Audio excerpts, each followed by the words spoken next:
Аты собакалар. Үш камера это too much менің үшін. Таға утыстыра берем де туқтайым. Слишком көп тортықлар.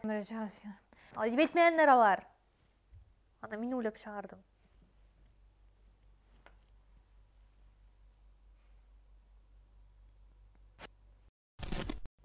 Сәлем, бұл Лимон, мен Гүзел, һәм бұл шығарылышта біз фейк хабарлар, халал инвестициялар рекламасында дуңғыз суреті Псков шәһәрендә Сергей исемле кешеләрне массачыл рәвештә үпкәләтү һәм педофилларга карата гомерлек төрмә турындагы канун турында сөйләшербез. Хәзер тулырак.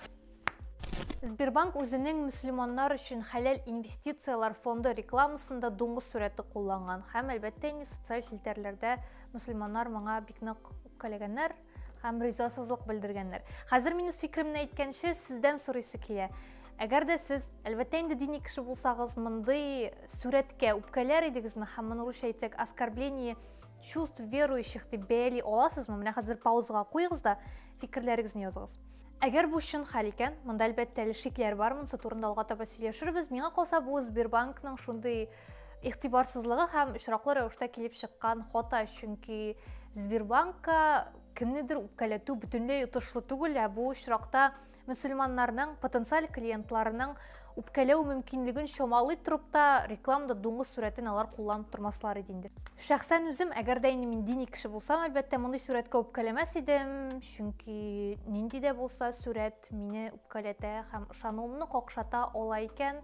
Монда инде иң беренче чиратта мин үз-үземә сорау бирергә тиеш булып чыгам. Минем ышануым шул кадәр генә була түгелме соң инде? Аны менә мондый сүрәт үпкәләтә һәм какшата алса. Алда әйтеп үткән шикле моментка кире кайтыйк. Социаль челтәрләрдә бу хәбәр турында язганда, социаль челтәрләрдә генә дә түгел инде, башка матбугат чараларында да мөселманнар бик нык үпкәләгәннәр дип белдерәләр. Мин дә шундый формулировка белән әйттем инде аны. Әмма күпме генә эзләсәм дә, мин ниндидер зурлап, куып язган, ризасызлык белдергән, дәгъва белдергән комментарийлар, хәбәрләр тапмадым. Һәм моның икенче ягы да бар. Бу хәбәр тулаем фейк булырга мөмкин. Чөнки Сбербанк сайтына кирип карасаң, анда дуңгыз сүрәте урынына менә бу сүрәт тора. Әлбәттә инде аны алыштырып куйганнар дип әйтергә мөмкин, әмма идегез фейк дип уйлыйк та, хәзер бу турыда фикер йөртик. Ни өчен, кем һәм нинди максаттан менә шундый фейк хәбәрләр барлыкка китерә ала? Бу очракта исә минемчә бу мөселманнардан, аларның карашларыннан көлү өчен яхшы, чираттагы мәртәбә яхшы сәбәп һәм яхшы мәйданчык булып торды. Фейк хәбәрләргә килгәндә исә алар массу күләм мәгълүмат чараларында бик зур урын алып торалар. Аларны бәлки аерым жанр буларак та билгеләргә буладыр, чөнки алар тик торганнан кызгыч өчен генә язылмый. Аларны язган вакытта конкрет аудитория күз алына һәм ул аудиториядан конкрет реакция һәм эмоциялар көтелә. Һәм кызганыч еш кына чын хәбәрләрне фейктан аеру да кыен була. Сез үзегез фейк хәбәрләргә юлыкканыгыз һәм шуңа бәйле ялгыш фикер формалаштырганыгыз бармы? Һәм гомумән үзегезне чын хәбәрдән ялган хәбәрне аера алырга сәләтле дип саныйсызмы? Фикерләрегезне языгыз. Константиновка поселогында актив ата-аналар юлларда тротуарлар булмауын назарланалар. Аларның сүзләренчә, балалар кышын юллар чистартылмаганлыктан мәктәпкә бата-бата баралар, язын һәм көзен апарада пычранып кайтып керәләр. Алар үзләренең мөрәҗәгатьләрен, зарларын белдереп, инде шәһәр идарәсенә дә хат язган булганнар берничә тапкыр, әмма аңлаугызча җавап бер, акча юк, финансированиедән акча бүленмәгән. Хәзер инде менә тагын бер чара буларак алар әлеге зарларын белдереп видео мөрәҗәгать яздырганнар. Нәтиҗәле булырмы, юкмы билгесез, әмма 2022 елда шундый күп балалы дип аңлыйм инде мин Константиновка поселогын, күп балалар йөри торган юлда тротуар булмавы так себе әлбәттә. Бу авыл гына да түгел, бу поселок, шуңа күрә монда машиналар агымы да шактый тыгыздыр дип аңлыйм.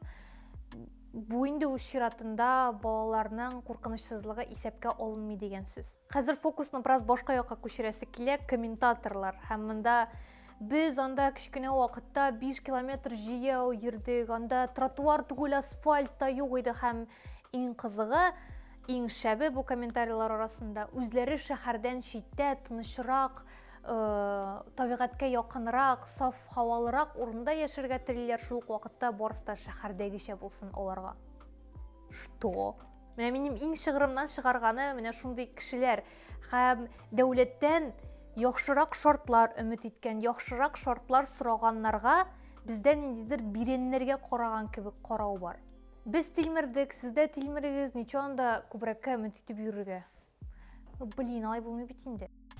Латвиядә федераль каналда күрсәтелгән танылган Depeche Mode музыкаль төркеменең концертын синхрон рәвештә латыш теленә тәрҗемә итеп барганнарны менә мисал өчен бу өзектә әлеге төркемнең иң билгеле Enjoy the Silence җыры яңгырый һәм анда дәүләт теле турында законга нигезләнеп телеканал хезмәткәрләре әлеге концертны синхрон рәвештә латыш теленә тәрҗемә итеп барырга мәҗбүрләр.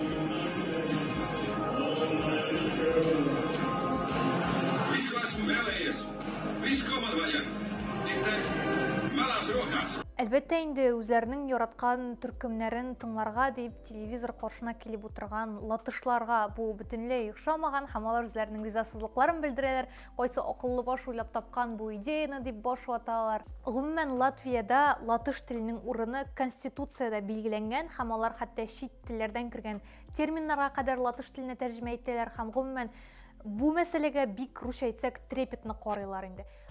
Бу турыда укыганда мин тагын бер кызыклы хәбәргә юлыктым. Латвиядә бер пенсионер ханым коймак савытында язылган сметана сүзенә бик нык үпкәләгән. Сүзгә үпкәләмәгән инде, сметана дип рус телендә язылганга бик зур ризасызлык белдереп үзенең Twitterына урнаштырган пост һәм аны анда бик хуплаганнар. Аңлавымча, Латвиядә латыш теленә бәйле вазгыять мөнәсәбәт бик кискен тора һәм ул үзебездә дә шундый ук хәл булганлыктан, татар теленә бәйле мөнәсәбәт шундый прям в сердечко булганлыктан, татар теленә мөнәсәбәт русча сөйләмим моны күзәтү бик кызыклы.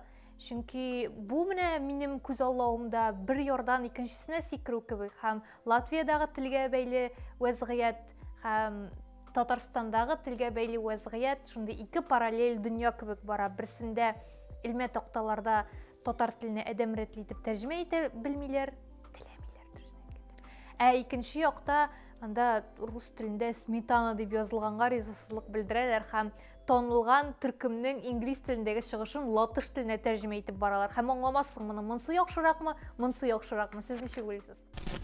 Минем яраткан кешеләр төркеме үпкәләргә яратучылар турында Псков шәһәрендә бер ханым, әлеге шәһәрнең Академ драм театрында баручы Сережа очень тупой исемле спектакль барлык Сергей исемле кешеләрне кимсетә дигән шикаят белән антимонополия хезмәтенә мөрәҗәгать иткән. Һәм телеграм каналларда да хәтта бу Псков шәһәрендә яшәүче билгеле бер Сергейга юнәлдерелгән булырга мөмкин дигән шиктә барлыкка килгән. Антимонополия хезмәте әлбәттә инде монда бернинди кимсетү юк, бернинди хокук бозу юк дип белдергән.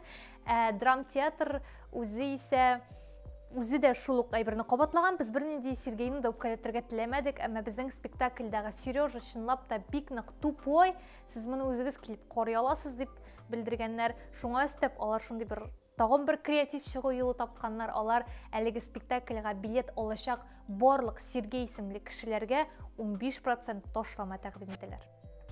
Дәүләт Думасы педофилларга гомерлек төрмә турындагы канунны беренче укылышта ук кабул итте һәм бу балигъ булмаганнарга, гаиләләргә һәм гомумән җәмгыятьне мондый затлардан һәм мондый куркыныч вакыйгалардан саклар һәм яклар дип өмет ителә. Бу канун инде бик күптән кабул ителергә тиеш иде, тик аңлыйсыздыр инде нинди вакыйгадан соң кисәк шулай кубарылып әлеге канунны карарга алынуларын. Кострома шәһәрендә 5 яшьлек кызны кешеләр күз алдында 2 ират күтәреп алып китеп, көчләп үтергәннән соң җәмәгатьчелек әлбәттә шок хәлендә иде һәм алар самосуд таләп иттеләр. Мондый җинаятьчеләргә, педофилларга үлем җәзасы кирәк дип белдерделәр. Әмма бу Россия суд системасының ни рәвешле эшләвен белә торып, үлем җәзасы турында бөтенләй сүз булырга тиеш түгел. Чөнки башка илләр белән чагыштырганда Россиядә җинаятьчеләрне аклау процентларда караганда инде бик кечкенә һәм кануннарда үлем җәзасын беркетү кемнәрнеңдер кулында бик яхшы коралга әйләнергә мөмкин. Шуңа күрә һәрхәлдә бүгенге Россиядә үлем җәзасы турында бөтенләй сүз булырга тиеш түгел. Сез нинди фикердә бу мәсьәләгә карата?